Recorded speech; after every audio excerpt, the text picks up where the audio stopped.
Oops. Hello and welcome back. Been kind of jinxed with this video. This is the third time I'm going about making it. Hopefully I've got all the I's dotted and the T's crossed and it'll work for us this time. This is an article I wrote a number of years ago called The First Entrepreneur, which was published in a small home business magazine. It's not strictly linked to energy healing or energy work, but it does have a message in it which I feel you would benefit from. It's a message about empowering ourselves and inspiring others, and I hope you enjoy it. Okay, here goes again. Right. People often ask me why I got involved in working from home. They want to know what made me decide to give up a good job with paid holidays, sickness cover and all the usual perks in favour of the somewhat dubious occupation of home worker. In truth, there are many reasons why I opted for this life. Firstly, it allowed me to be at home with both my sons throughout the precious early years, and for me, that alone would be reason enough. Secondly, it granted me the rare gift of time. Time to reflect on my life, time to remember my dreams, time to read books and take walks, but most of all, time to try out all my ideas. There's another reason why I was drawn to home working, and that reason is a person who I fondly like to call the first entrepreneur. In the village where I grew up, I came to know a very special lady. She told me stories of when she was small and lived in one of the poorest areas of Glasgow, in a single room with 6 others. I was fascinated by her tales of food rationing, outside toilets, rats, coal fires, 7-day working weeks, living through the Depression, not to mention the Second World War. Images of survival, struggle, hardship, but ultimately success filled my young mind and taught me that all things were possible. Her mother, a proud woman, refused to allow their poverty to pull them down, and with sheer hard work, she made sure her children never went hungry, always had shoes and a suit of clothes for Sunday best. Now most people would have been content with that, but not her. She bought old sacks from the flour mill and she washed them over and over until the coarse material was transformed into soft cloth. Cleverly, she opened up the seams and painstakingly sewed them, then dyed them a rainbow of colours. And this penniless family were the first in Glasgow to have coordinating bedding. Can you imagine the strength of spirit it would need to lift yourself above the daily struggle for survival and using only your 2 hands and a keen mind to achieve something as remarkable as that?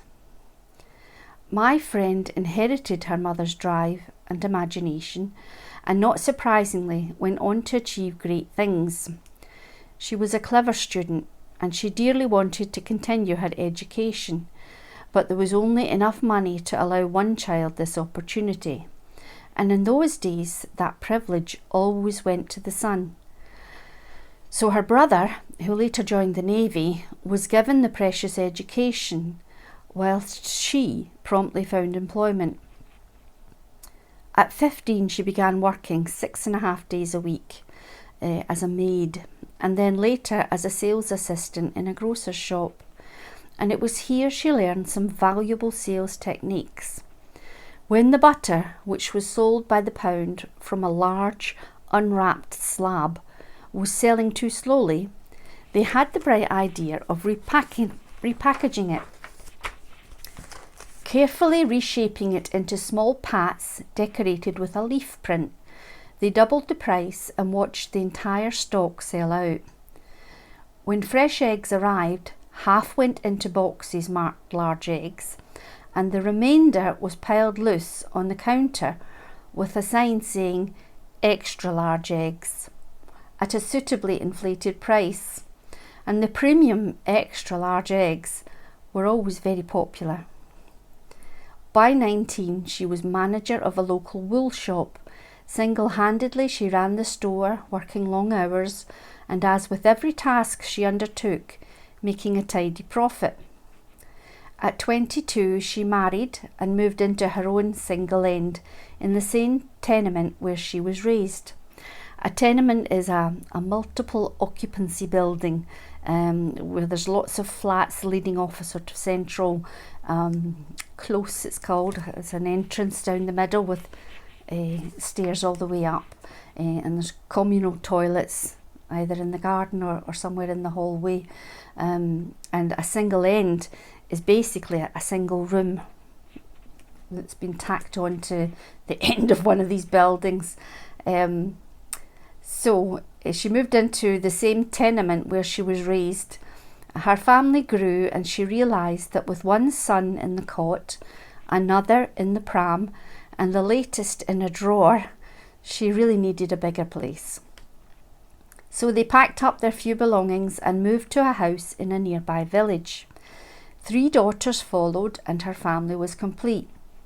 It was in the midst of the financial struggle to feed and clothe 6 children that her talents came to the fore. She placed an ad in a newsagent's window. Honest, industrious woman, prepared to work, painting, decorating, cleaning, whatever. The work poured in, and she fitted odd jobs such as gardening and decorating contracts around a core of regular cleaning work. Every spare penny went into the bank toward her dream of buying a house. In her spare time, she organised Christmas fetes, teen discos and pensioners' bingo nights to raise money for local charities. And she even helped some youths start their own business when she bought professional disco equipment which they could use in their own time, and in return they would provide their services at each teen disco night for free. Better still, for every disco they worked, she offset the fee which would have been paid against the cost of the equipment, and eventually they owned it outright. Oh, I got lovely energy around me there. This group, Black Ice, became very well known in and around Glasgow, and indeed one of the DJs performed nightly in the famous Horseshoe Bar for decades. Even the bingo nights, which cost only a penny a game, including free tea and a cake, made a healthy profit. In fact, the home baking was so popular, it sparked another money-making idea. A local shop was approached and asked to buy cakes on a sale or return basis at a keen price. Within a week, they were selling out 2 tray loads every day. The profits went straight into the bank. One day, a house came up for sale in the very street where she was born and where she later started married life. It cost £9,000. Oh, wouldn't it be good if they cost that now? And with only £700 in the bank, there was nowhere near enough to pay even the deposit. She was advised to approach her bank for a loan and not take no for an answer. The manager told her no, over and over again, but she refused to leave. Time ticked by, and she kept coming up with new arguments why they should lend her the money. And eventually she got it. By some miracle, she'd all the documents signed, sealed and delivered with only minutes to spare, and her bid of £9,010 was the highest, and she got her beloved house. On the advice of the bank, she reluctantly gave up all her part-time jobs and found steady work in a prestigious Glasgow store as a manageress. And later, when her husband was made redundant at 58, she knew he'd be unable to find another job and their savings would soon run out. They had to do something, and fast. They sold their house, for £22,000, cleared their mortgage and used the last of their savings to buy a Blackpool guest house.